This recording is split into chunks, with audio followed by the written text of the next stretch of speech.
Welcome back to the Landlording Show. I'm your host, Tim Harstead, and I manage over 300 properties in the south side of Chicago with my company for tons of landlords here. And this is why I'm creating this podcast, because too many people are seeing real estate YouTube videos that show you how cool it is to own all these properties and how easy it is to buy these properties.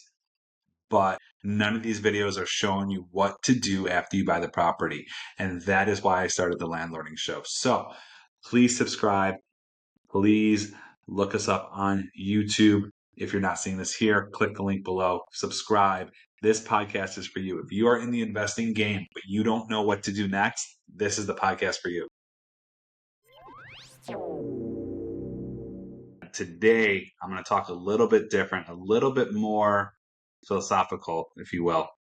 I want to talk about mindset. I'm going to do a couple of these over the next couple of weeks because I think it's important. I think a change in mindset, a lot of people don't realize, actually has the ability to change your future. And what do I mean by that? I think too many people have this assumption that money is in abundance. And if you think that there isn't a whole lot of money out to get there, you're going to be more stingy with your money. You're going to make decisions based on those assumptions that are going to stop you from getting the money that you deserve. It's something that when it first came to me, probably about 7 years ago, I had a real estate coach. I was doing just real estate sales at the time. And he actually had us do meditation and do a lot of things that are just, at the time, like, this is crazy, but I already paid the guy to coach me and to get me to that next level. And I was tired of making 30, 40 grand a year and I wanted to get to six figures, wanted to get above that. And boy, did it make a difference. See, the thing is, if you are someone that is just trying to make enough, then that's all you're ever going to make is enough. But if you truly believe and truly understand that money, there's a couple of beliefs I want to go over. One, money is not evil. Money is a tool. It can be used just like a hammer. It can be used to build a house. It can be used to kill someone. And so I think far too many people believe that money is evil and that if they have too much of it, that, they're going to become evil. Let me tell you this. Money in the wrong hands is very evil because, again, it is a tool. It can do a lot of damage. It can do a lot of good. So we want to get money into good people's hands. I'm hoping if you're listening to this that you are a good person. You want to do good things with it. And that is something that you need to start to believe. You need to understand that if you have too much money, that means you can start to go and start blessing other people's lives. You can start making a difference in other people's lives. On a show, in a next show or in two shows, depending on when they all get released, I'm going to talk about buying back your time, something that's very special to me, a coach that I have now that teaches that. But when you are making enough money to make donations of $1,000, $5,000, $10,000 to causes that you love and that you're hopeful that things get happen, you're able to do those. You're actually able to make a difference.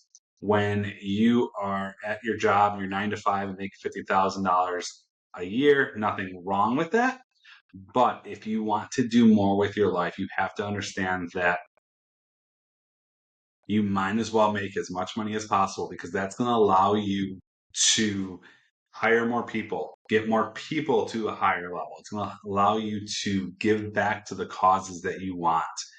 And I think too many people look at every dollar and they go, and it's perfectly sane because it's how we grew up. It's how our parents taught us that you should save every dollar.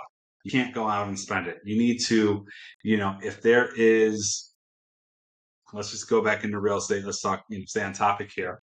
When you have a problem, let's say a toilet that's broken, you rather go and spend 2 or 3 hours to go fix that toilet versus spending a few $100 to pay a plumber to fix it the right way.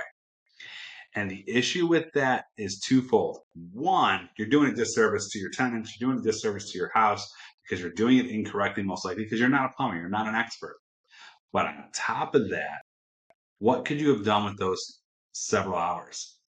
You could have found more ways to make money. You could have helped build your empire of real estate by doing more research. You could have spent that time with your family, because guess what? When you ask 100 people why they got into real estate investing, I bet you 80% of them are because they wanted more free time. They wanted to quit their 9 to 5 at some point. They wanted more free time. But then when it comes down to it, they're not actually building free time because they want to save a few $100 here and there. And instead of getting a plumber, instead of hiring someone to mow the lawn, they're thinking that the money's going to run out if we don't save it. And I need to save every dollar. And, I'm telling you right now, if you create these opportunities for people, more and more opportunities are going to come your way. And you can call it hocus pocus, you can call it whatever you want. But the thing is when your mindset is in a mindset of abundance, you are going to be much more accepting and much more attractive to the opportunities coming your way.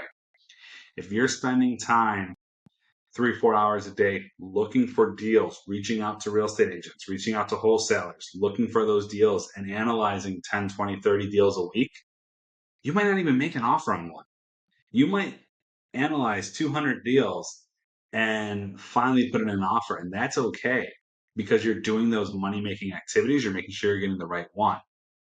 But other people are looking at 2-3 houses and going, okay, I got to pick one.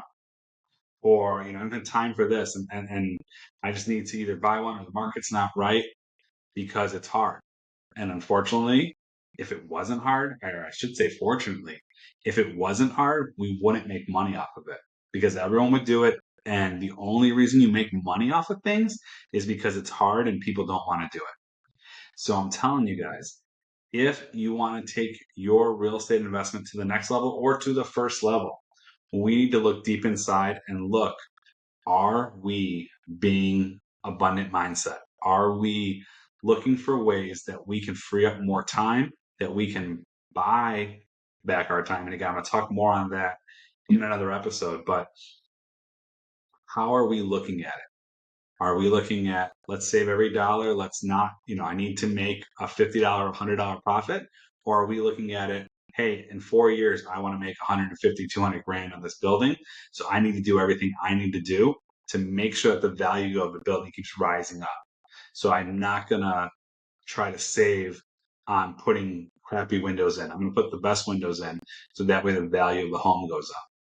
So obviously there's some nuances there that, I'm digging at the surface and not going too deep in, but this is why having someone to help you with your mindset, having a coach that's showing you where and how to put your money in to these investments and what to do to make sure that you're staying stable is very important. Now, the second thing in mindset I want to talk about on today's episode is going to be mindset of being afraid to succeed. See, far too many people don't realize this, but they don't really want to succeed in the back of their mind. And it's twofold. One is, what will their family say? What will their friends say if they start doing successful things?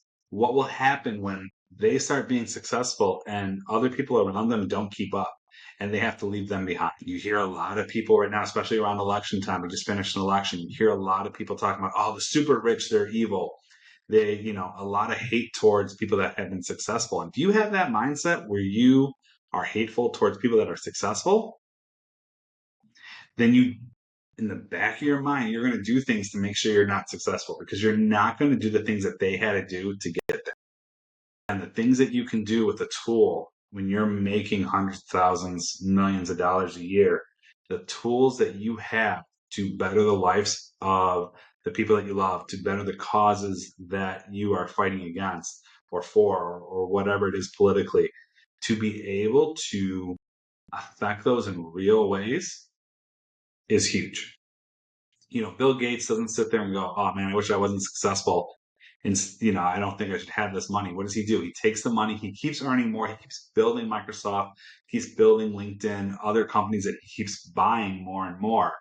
Why does he keep buying more companies? Because he wants to build more and more money. What does that allow him to do? It allows him to give more and more back to the causes that he cares about.